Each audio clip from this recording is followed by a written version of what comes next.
Chapter 37. Allies in Shadow. Marcus spread 5 different sets of notes across his workshop table, each representing a potential formula for producing paper and ink using local Valdrian materials. The research from his modern world, combined with what he'd learned from Master Cedric about historical techniques, was finally crystallizing into practical applications. Wood pulp from birch trees, alkali from wood ash, binding agent from flax fibers. He muttered, checking his calculations for the third formula. Cost per sheet, approximately 2 copper pieces if we can source materials in bulk. The workshop door opened with Sarah's characteristic enthusiasm. She practically bounced down the stairs, her face glowing with excitement that made Marcus look up from his calculations. "Marcus," she announced triumphantly. "I found him. The most wonderful woodcarver you've ever seen. Master Cato is a genius with precision work, and he's actually excited about the printing project." That's excellent news, he said, setting down his pen. What did he say about the specifications? He said it's the most interesting challenge he's had in years. Tiny letters, perfect consistency. Uniform heights, he called it engineering art. She pulled out a small wooden sample from her satchel. "Look at this." Marcus examined the sample flourish that Master Cato had carved. The precision was remarkable. Clean lines, perfect depth, exactly the right proportions for printing. This is professional quality work. How much will he charge? That's the best part.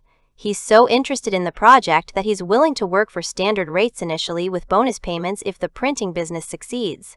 She said. "But Marcus, there's something else." Sarah's demeanor shifted slightly, becoming more personal. "Working with Aldrich on the material sourcing, it's been different lately. He's been really listening to my ideas, asking my opinion about business decisions. And yesterday, when we were organizing inventory," she paused, a soft smile crossing her face. "he said I had a mind for commerce too, that he values my perspective as much as my work." Marcus felt a genuine warmth at seeing Sarah's happiness. That's wonderful, Sarah.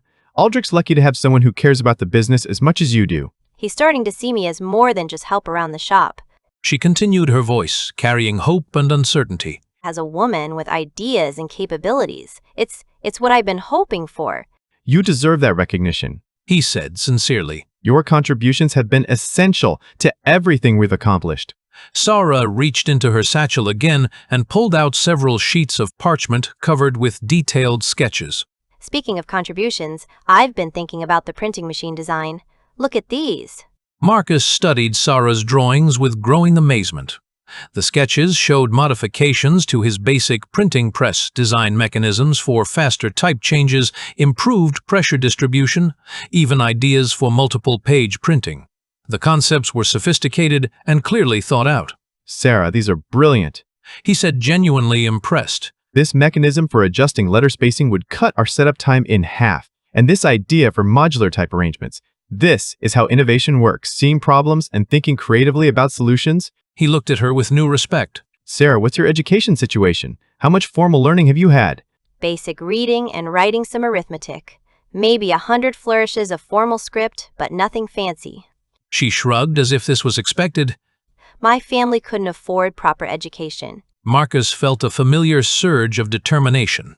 Sarah's eyes widened with surprise, and something that might have been longing. "You really think I could learn that kind of thing?" I know you could. The innovations you've sketched here prove you understand complex mechanical relationships. With proper education, you could design machines, manage large businesses, maybe even teach others. "You know what I really wish for?" she said quietly, her voice becoming more vulnerable. "If only Aldrich would notice me the way you notice my potential." Marcus chose his words carefully. Sarah, think beyond that for a moment. If you pursue engineering and formal education, the possibilities are endless. You could build things that help thousands of people solve problems that have never been solved before. He paused, then added more seriously, "Unless Malachar ends us all, of course." Sarah considered this, her expression thoughtful. I will think about it. Working on these projects, contributing ideas that actually matter, it does feel important. Maybe I want more than I thought I did." Good, he said approvingly.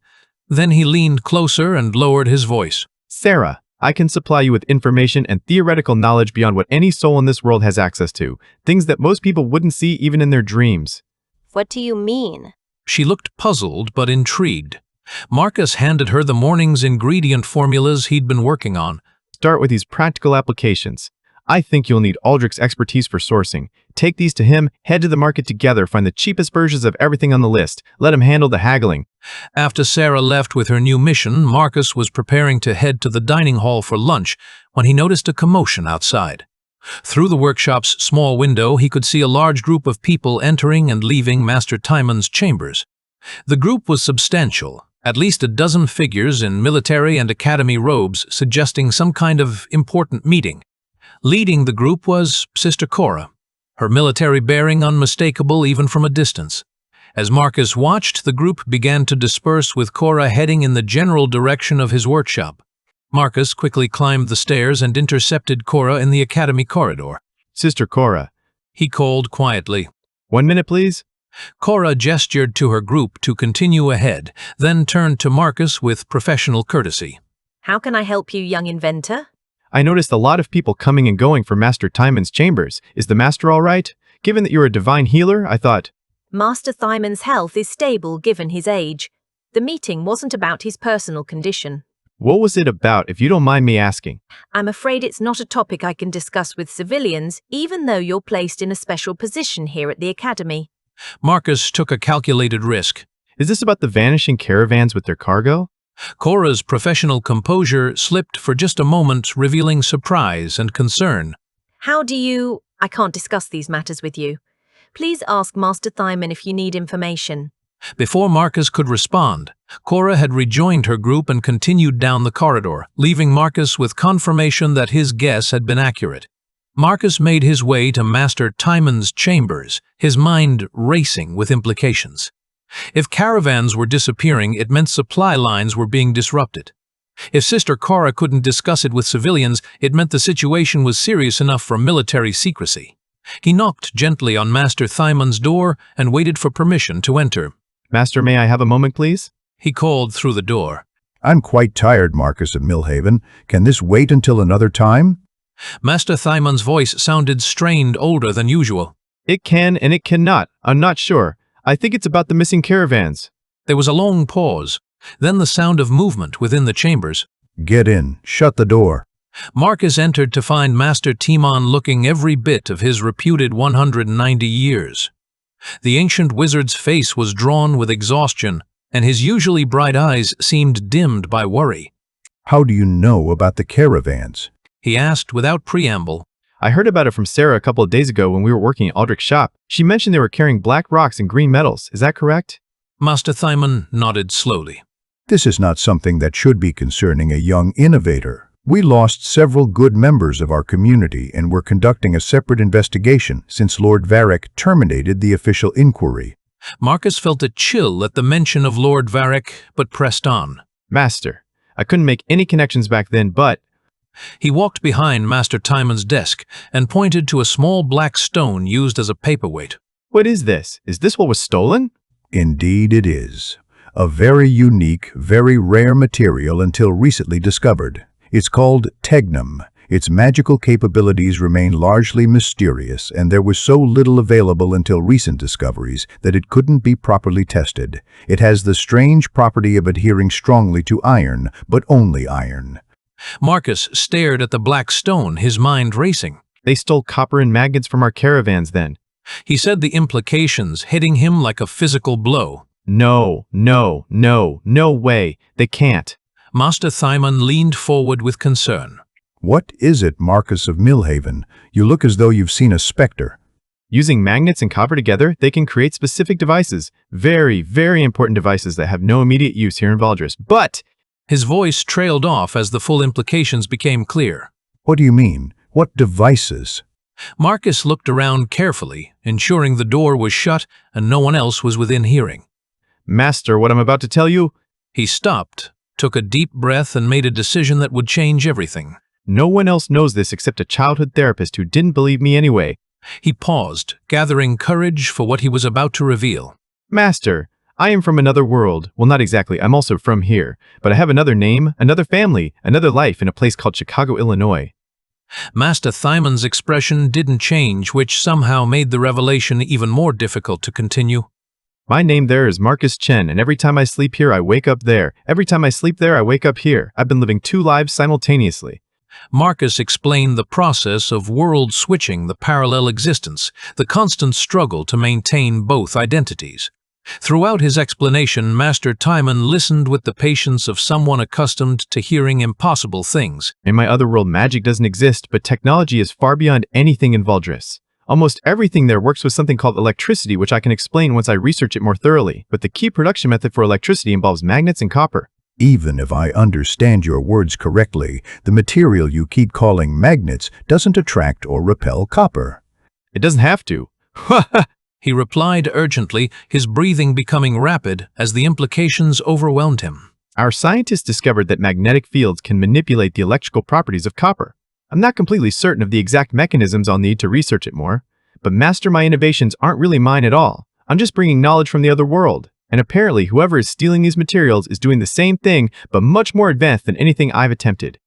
Marcus began pacing the small chamber, his hands shaking slightly as he processed what he was revealing. The weight of living two lives, keeping massive secrets, and now discovering that his unique advantage might not be so unique, was crushing down on him. Master Timon was quiet for a long moment, processing this extraordinary revelation. Finally, he reached into his desk and withdrew a scroll, which he handed to Marcus. Open this. Tell me if anything seems familiar. Marcus unrolled the scroll and felt his blood turn cold. The drawings showed detailed mechanical designs, turbines, pipes, complex machinery that looked unmistakably like Steam turbines. He breathed, his voice barely above a whisper. They've set up steam turbines to generate electricity? Where is this from? Master Timon clasped his hands to his head in a gesture of despair and revelation. It's a drawing from one of my agents inside Malakar's facility near the coal mines. Oh, no. He said, his composure completely cracking. He began pacing frantically back and forth in the small office. Malachar has established a coal power plant, but if he's already a powerful wizard, why would he need— He stopped running his hands through his hair as the implications became terrifyingly clear. What is this device for? He asked, his voice gentle but concerned, as he watched Marcus's growing panic. It generates electricity using steam power, but the important question is, what is he doing with that electricity? He continued, his agitated pacing, his mind racing through possibilities.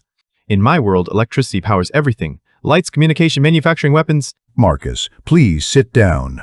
Master Timon said calmly. You're working yourself into a state of panic that won't help anyone. Marcus forced himself to stop pacing and take several deep breaths.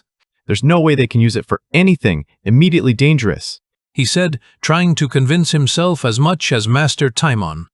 There's no industrial infrastructure to produce wires, circuits, electronic components. I can't think of anything they could build that would threaten us militarily. Whatever it's for, Master Timon said grimly, if it involves bribing Lord Varric and sacrificing countless lives to obtain these materials, it must be extraordinarily important. You think Lord Varric is behind the caravan disappearances? He's the one who convinced the king to prioritize mining operations, and he's also systematically eliminated every other influence on the king besides himself. You know I've advised and served 20 kings in my lifetime, and now I can't even put in one word. Master Timon's voice carried deep frustration. The silver fox, he calls me mockingly, as if my centuries of experience count for nothing. Master Timon shook his head bitterly. Now the exact materials Malakar apparently needs are being transported to remote provinces for no reason and mysteriously vanishing. He also terminated the official investigation. Master, don't tell anyone what I've revealed to you. I'll continue with my studies and innovations, but we need to develop a plan. He paused, then added, Statistically speaking, Lord Varric probably has agents throughout the academy, possibly even among the royal guard. Malakar certainly has planted people everywhere. How can you be so certain? He looked curious. In my world, we consume enormous amounts of fiction mixed with historical accounts. I've watched countless stories about espionage, political intrigue, historical conflicts. When someone is planning operations this complex, they always place agents in key positions. Don't trust anyone completely. After 190 years, I never thought I would be so surprised or receive so much advice from someone so young. Master Timon said with weary amazement. But here we are. What should I do, Master? I'm both excited and terrified. Don't change anything about your daily routine. Tomorrow, explain this electricity concept to me in detail. I'm too exhausted right now to absorb more complexity. For tonight, I need to rest and consider what you've told me. Marcus left Master Timon's chambers with his mind in turmoil.